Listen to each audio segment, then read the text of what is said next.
نحمده ونستعينه ونعوذ بالله من شرور أنفسنا ومن سيئات أعمالنا من يهده الله فلا مضل له ومن يضلل فلا هادي له وأشهد أن لا إله إلا الله وحده لا شريك له وأشهد أن محمدا عبده ورسوله أما بعد أعوذ بالله من الشيطان الرجيم بسم الله الرحمن الرحيم كلا بل تحبون العاجلة وتذرون الآخرة وجوه يومئذ ناظرة إلى ربها ناظرة ووجوه يومئذ باسرة تظن أن يفعل بها فاقرة كلا إذا بلغت التراقي وقيل من راق وظن أنه الفراق والتفت الساق بالساق إلى ربك يومئذ المساق فلا صدق ولا صلى ولكن كذب وتولى ثم ذهب إلى أهله يتمطى أولى لك فأولى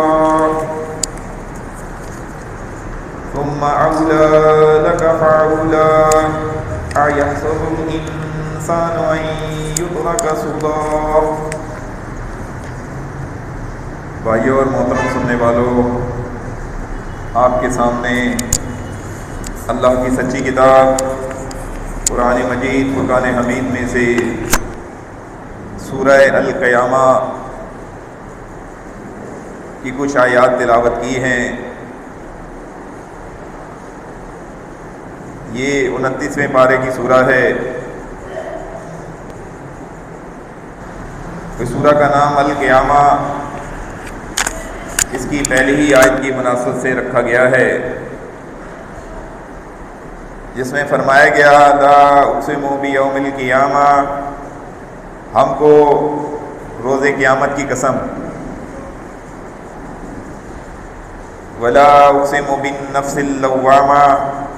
اور نفس لوامہ کی قسم کہ سب لوگ اٹھا کر کھڑے کیے جائیں گے. جیسا کہ نام سے ہی ظاہر ہے کہ القیامہ سے مراد قیامت کی گھڑی، قیامت کا دن ہے.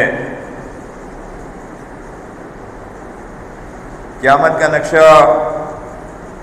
اس سورہ میں کھینچا گیا ہے اور بتایا گیا ہے کہ قیامت کے دن کیا کچھ ہونے والا ہے. خصوصاً 30ویں پارے کے اندر جو سورہ ہیں ان میں زیادہ تر صورتوں میں 29ویں اور 30ویں پارے کے اندر قیامت کے متعلق احوال بیان کیے گئے ہیں. ان صورتوں کا مطالعہ ہر ایمان والے مومن کو بار بار کرنا چاہیے تاکہ قیامت کے احوال ہماری آنکھوں کے سامنے ہوں. اس دن جو کچھ ہونے والا ہے اور جہنم کا جو نقشہ ان صورتوں میں بیان کیا گیا ہے، مفہوم حدیث کچھ اس طرح ہے کہ اللہ کے رسول صلی اللہ علیہ وسلم آخری پارے کی وہ صورتیں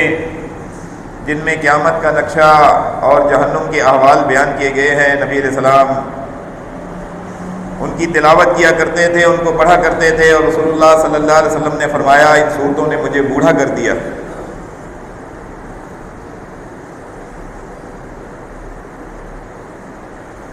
جو آیات آپ کے سامنے تلاوت کی گئی اس میں فرمایا گیا کلا بل تحبون العاجلہ، مگر لوگوں کی اکثریت کا یہ عالم ہے کہ تم دنیا سے محبت رکھتے ہو. وَتَذَرُونَ الْآخِرَةَ، اور آخرت کو ترک کیے دیتے ہو. اللہ تبارک و تعالیٰ نے انسانوں کے متعلق یہ بات بیان کی ہے کہ انسانوں کی اکثریت کا یہ عالم ہے کہ وہ اس عارضی دنیا سے محبت کرنے والے ہیں۔ یہ دنیا یہ چند روزہ زندگی ہے۔ ایک انسان اس دنیا کے اندر کتنی زندگی لے کر آیا ہے یہ کسی بھی معلوم نہیں کسی انسان کو، کہ اللہ تعالیٰ نے اس کو کتنی زندگی دی ہے۔ آپ کی آنکھوں کے سامنے کبھی کوئی بچہ وفات پا جاتا ہے اور کوئی لڑکپن میں اور کوئی جوانی کے عالم میں اور کوئی بڑھاپے میں اور کوئی ادھیڑ عمر میں۔ اللہ تعالیٰ نے جس کے لیے موت کا وقت مقرر کیا ہے وہ ایک لمحہ نہ جلدی ہو سکتی ہے نہ ایک لمحہ دیر ہو سکتی ہے۔ انسان نے جس وقت اور جس زمین پر مرنا ہے اللہ تعالیٰ انسان کے لیے وہی اسباب مہیا کر دیتا ہے۔ اگر کسی کی موت کراچی میں رہنے والے کی موت اگر پنجاب میں لکھی ہے تو اس کے وہم و گمان میں بھی نہیں ہوگا کہ مجھے پنجاب جانا ہے۔ اللہ تعالیٰ اس کے لیے وہ اسباب مہیا کر دے گا۔ کتنے ہی واقعات ہماری آنکھوں کے سامنے ہیں کہ باپ گیا ہے بیٹے کا جنازہ پڑھنے کے لیے یہاں سے دوسرے ملک اور وہاں جا کر اس کو بھی موت آ گئی۔ اللہ کا کیا ہوا یہ وعدہ کل نفس ذائقۃ الموت، ہر جاندار کو موت کا مزہ چکھنا ہے۔ اینما تکونوا یدرککم الموت، تمہیں موت آ کے رہے گی، چاہے تم بڑے بڑے قلعوں اور برجوں کے اندر پناہ لے لو۔ یہ موت ایک ایسی اٹل حقیقت ہے جسے دنیا کا کوئی انسان بھی اس کا انکار نہیں کر سکتا۔ بڑے سے بڑا دہریہ، اللہ کے وجود کا انکاری، کائنات کو ایک دھماکے سے وجود میں آنے کا عقیدہ رکھنے والا، اس کو بھی اس بات سے مفر نہیں ہے کہ ایک نہ ایک دن مرنا ہے۔ اس حقیقت کو ہر ایک انسان تسلیم کرتا ہے اور مانتا ہے، اور اسی حقیقت سے انسانوں کی اکثریت اس کو بھلا بیٹھی۔ حسن روایت ہے، اللہ کے رسول صلی اللہ علیہ وسلم نے فرمایا لذتوں کو ختم کرنے والی موت کو کثرت سے یاد کیا کرو۔ موت کو یاد کرنے کے کیا معنی ہے کہ موت کو کس طرح یاد کیا جائے تاکہ ایک انسان ایسا نہ ہو کہ اس دنیا کی لذتوں کے اندر، دنیا کی زینتوں کے اندر اس قدر مگن ہو جائے کہ اپنے مالک کو بھلا بیٹھے۔ موت ہر وقت اس کی آنکھوں کے سامنے رہے، موت کو یاد کرے کہ نہ معلوم کب کس وقت اللہ تعالیٰ کی طرف سے میرے اوپر موت کا فیصلہ طاری ہو جائے۔ آج میں دنیا کے اندر اپنی منمانی زندگی گزار رہا ہوں، اللہ کے احکامات کو پس پش ڈالا ہوا ہے، خواہشات نفس کی پیروی کر رہا ہوں، رسول اللہ صلی اللہ علیہ وسلم کے احکامات کو کوئی حیثیت نہیں دیتا، اور دل میں یہ خیال اور گمان ہے کہ ابھی تو میں جوان ہوں، ابھی تو میری زندگی کا بہت حصہ باقی ہے، ابھی تو دنیا کے اندر میں نے بہت ساری منازل طے کرنی ہیں، اپنا مستقبل بنانا ہے، اس دنیا کے اندر اعلیٰ اور عرفہ مقام حاصل کرنے کے لیے مجھے سعی و جہد کرنی ہے، کوشش کرنی ہے۔ اسی دنیا کے اندر ایک انسان اتنا مگن ہو جاتا ہے، دنیا کی یہ نعمتیں، دنیا کی زینت کی چیزیں، یہ مال اولاد، المال والبنون زینت الحیات الدنیا، اللہ تعالیٰ فرماتا ہے یہ مال اور اولاد یہ دنیا کی زینت ہے، یہ دنیا کی خوبصورتی کی چیزیں اللہ تبارک و تعالیٰ نے رکھی، اور جو باقی رہنے والی چیز ہے والباقیات الصالحات، جو باقی رہنے والی چیز ہے وہ نیک اعمال ہے۔ شیطان ہر انسان کے ساتھ لگا ہوا ہے، ہر انسان کو گمراہ کرنے کی کوشش کرتا ہے، اس دنیا کے سبز باغ اسے دکھاتا ہے۔ اللہ کے رسول صلی اللہ علیہ وسلم نے اپنے صحابہ کو نصیحت کی، اور رسول اللہ صلی اللہ علیہ وسلم نے بتایا، ترمذی کی روایت کے اندر آتا ہے کہ اللہ کے نزدیک اس دنیا کی قیمت ایک مچھر کے پر کے برابر بھی نہیں ہے۔ اگر اللہ کے نزدیک اس دنیا کی قیمت ایک مچھر کے پر کے برابر بھی ہوتی تو اللہ تبارک و تعالیٰ کسی کافر اور مشرک کو ایک گھونٹ پانی نہ دیتا۔ تو یہ اس دنیا کی حیثیت ہے، جس دنیا کے اوپر آج ہم اس قدر مگن ہیں کہ اپنے مالک کو بھلا بیٹھے ہیں، اچھے اور برے کی تمیز ختم ہو گئی ہے، حلال اور حرام کی قدغنیں جو اللہ کی کتاب نے اور رسول اللہ صلی اللہ علیہ وسلم نے لگائی ہیں ہماری آنکھوں سے اوجھل۔ اس کی وجہ کیا ہے کہ ہم موت کو بھول گئے کہ ایک دن ہمیں بھی مرنا ہے۔ اسی لیے رسول اللہ صلی اللہ علیہ وسلم نے اپنے صحابہ کو یہ نصیحت کی، اور بار بار اللہ کے رسول صلی اللہ علیہ وسلم یہ نصیحت کیا کرتے تھے کہ کثرت سے موت کو یاد کیا کرو۔ یہ موت دنیا کی لذتوں ہیں، دنیا کے اندر بہت ہی زیادہ آسائش آرام کی چیزیں حاصل کرنے میں انسان لگا رہتا ہے، اس کو ختم کرنے والی۔ کتنی احادیث ہیں جن کے اندر اللہ کے رسول صلی اللہ علیہ وسلم نے ہمیں اس بات کا حکم دیا کہ اگر تمہیں موت کو یاد کرنا ہے، آخرت کو یاد کرنا ہے، اللہ کے رسول صلی اللہ علیہ وسلم نے صحابہ کو حکم دیا کہ قبروں کی زیارت کیا کرو، قبرستان جایا کرو۔ قبریں دیکھ کر موت کی یاد آتی ہے۔ ایک انسان جب اپنے ان دنیاوی مصروفیات کو ترک کر کے کسی قبرستان میں جاتا ہے اور قبر پر جاتا ہے، آپ کے سامنے یہ معاملات آتے رہتے ہیں کہ جب کسی کی فوتگی ہوتی ہے، کوئی انسان مر جاتا ہے اور اس کے بعد پھر لوگ اس کے ساتھ جنازے میں جاتے ہیں اور پھر قبرستان جاتے ہیں۔ وہاں جا کر ایک انسان کا ماحول تھوڑی دیر کے لیے چینج ہو جاتا ہے۔ کوئی اپنا عزیز بہت ہی قریبی رشتہ دار اگر اچانک وفات پا جاتا ہے تو بڑا دکھ اور صدمہ بھی ہوتا ہے، اور اس وقت انسان اپنے متعلق بھی سوچتا ہے کہ کل میرے ساتھ کیا ہونے والا ہے، ہو سکتا ہے مجھے بھی اچانک کسی وقت موت آ جائے، اور اپنی اصلاح کرنے کی کوشش کرتا ہے۔ اسی لیے رسول اللہ صلی اللہ علیہ وسلم نے فرمایا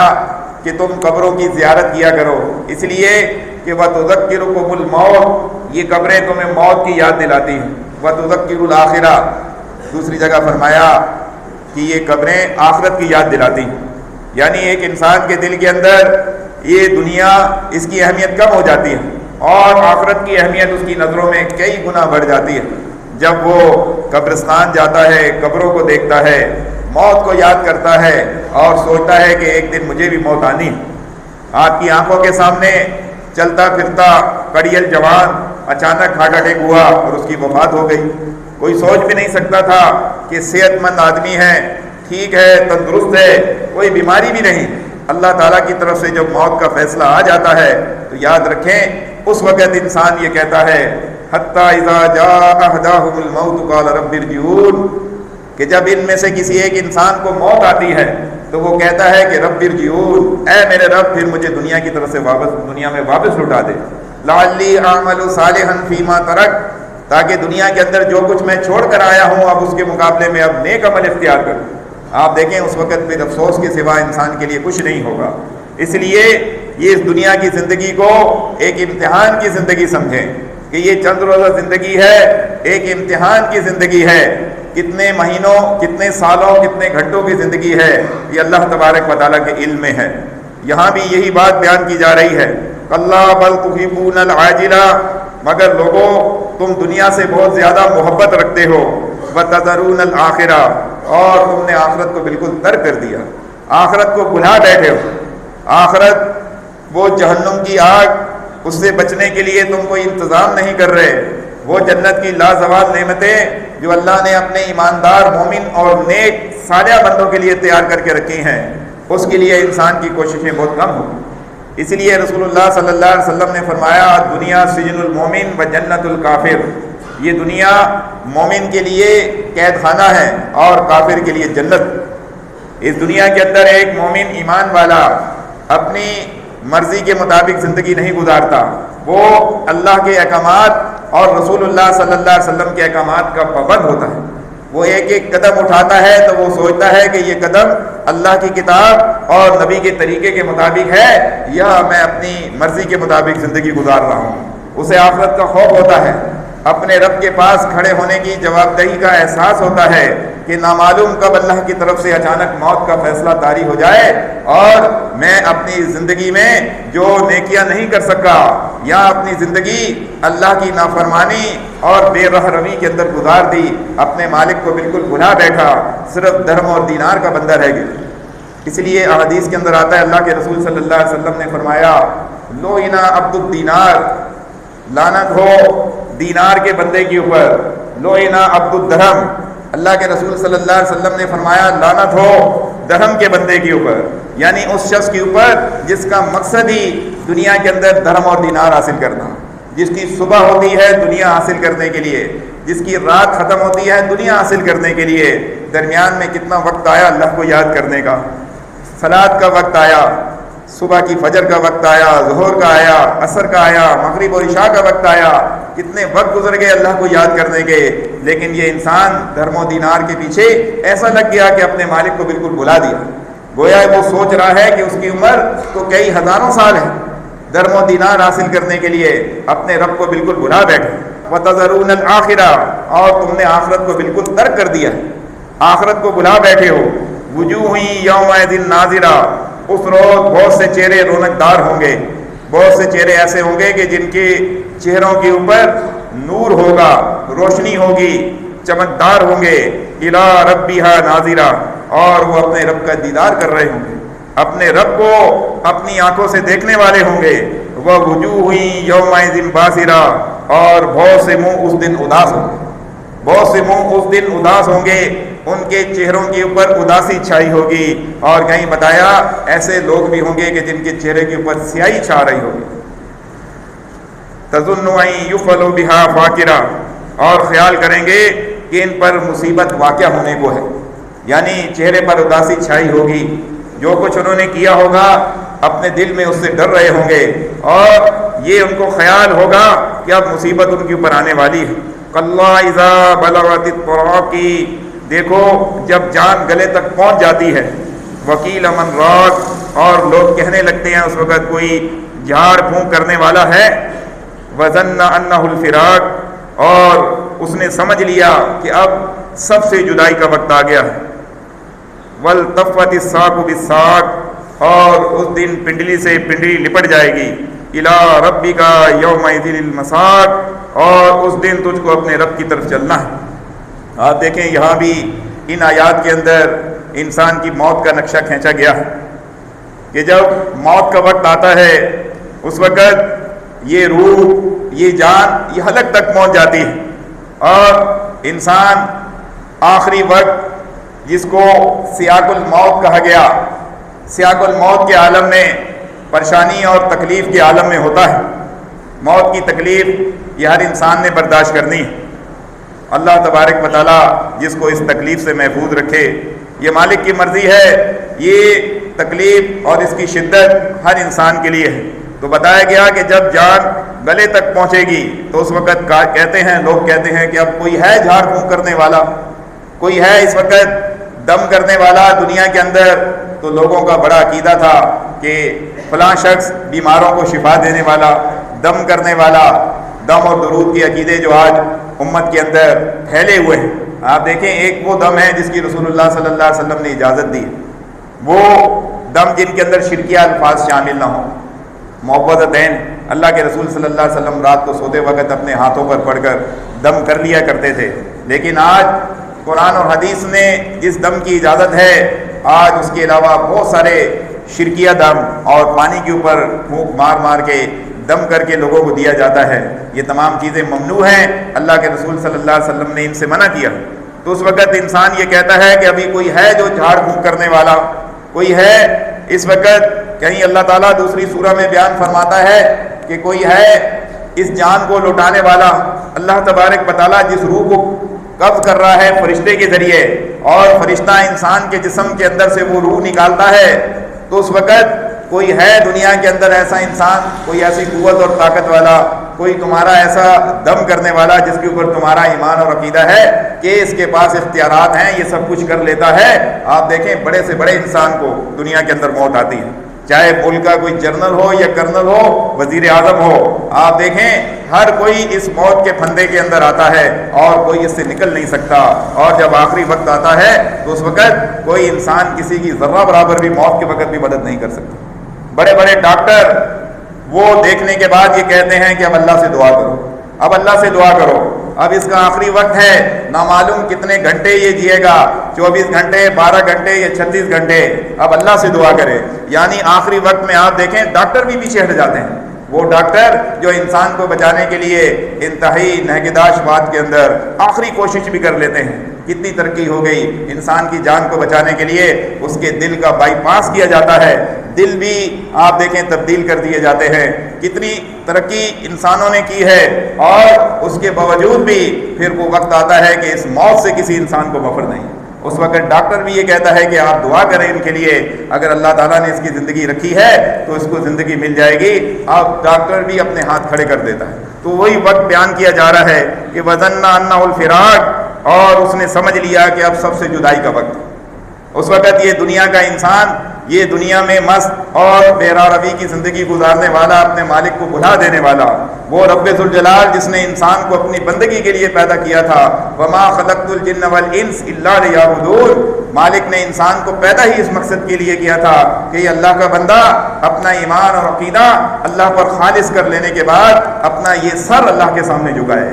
اللہ کے سامنے جھک جائے، رکوع اور سجود کے ذریعے اپنے رب کو راضی کرنے کی کوشش کرے۔ جو بندہ سجدے اور رکوع کے ذریعے اللہ کو راضی کرنے کی کوشش نہیں کر سکتا، تو آپ دیکھیں اس سے بڑی اور کوشش کیا ہوگی۔ اللہ تعالیٰ اپنے اس بندے سے بہت زیادہ محبت کرتا ہے جو ایمان لانے کے بعد اپنے رب کے آگے رکوع اور سجود کی حالت میں اپنی راتوں کو گزارتے ہیں، اللہ سے ڈرتا ہے، اسے معلوم ہے کہ موت کا حملہ اچانک ہوگا میرے اوپر۔ وہ یہ سمجھتا ہے کہ ابھی چند گھنٹوں کی، چند دنوں کی زندگی ہے میری، میں جتنے بھی اعمال اختیار کر لوں، نیک اعمال اختیار کر لوں۔ دنیا میں کسی سے ظلم کیا تھا، اللہ سے ڈرتا ہے، اس سے جا کر معافی مانگتا ہے۔ کسی کا حق مارا ہے، اس کو حق دینے کی کوشش کرتا ہے۔ اسے معلوم ہے کہ موت اچانک آئے گی، اچانک آئے گی، اور اس کے بعد پھر کوئی بچانے والا نہ ہوگا۔ کل اللہ کی بارگاہ کے اندر یہی رشتہ دار، یہی عزیز و اقارب، یہی بیوی اور بچے جن کی خاطر ایک انسان دوسروں کا حق مارتا ہے، ان کے مستقبل بنانے کے لیے، ان کے اعلیٰ زندگی ان کو گزارنے کے لیے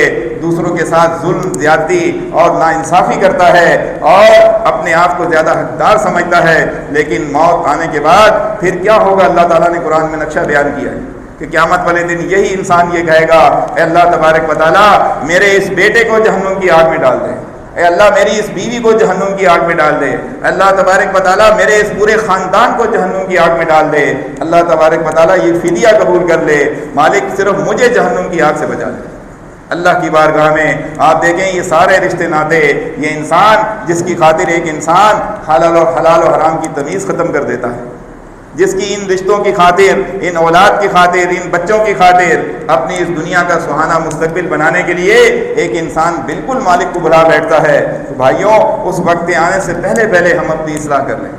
اس وقت کے آنے سے پہلے پہلے جب موت کا فرشتہ آئے اور ہماری روح قبض کی جانے لگے اور اس وقت آنکھیں آسمان کی طرف چڑھ جائیں، پنڈلی سے پنڈلی جڑ جائے، بڑے سے بڑے ڈاکٹر جواب دے دیں، اور اس وقت پھر ایک دعا ہی ہے جو ایک انسان کرتا ہے، لیکن موت کا وقت آ گیا تو پھر آپ دیکھیں اللہ کی طرف سے کی ہوئی وہ دعا اگر کوئی انسان کرے گا، وقت آنے پر وہ دعا بھی تقدیر کو بدل نہیں سکتی۔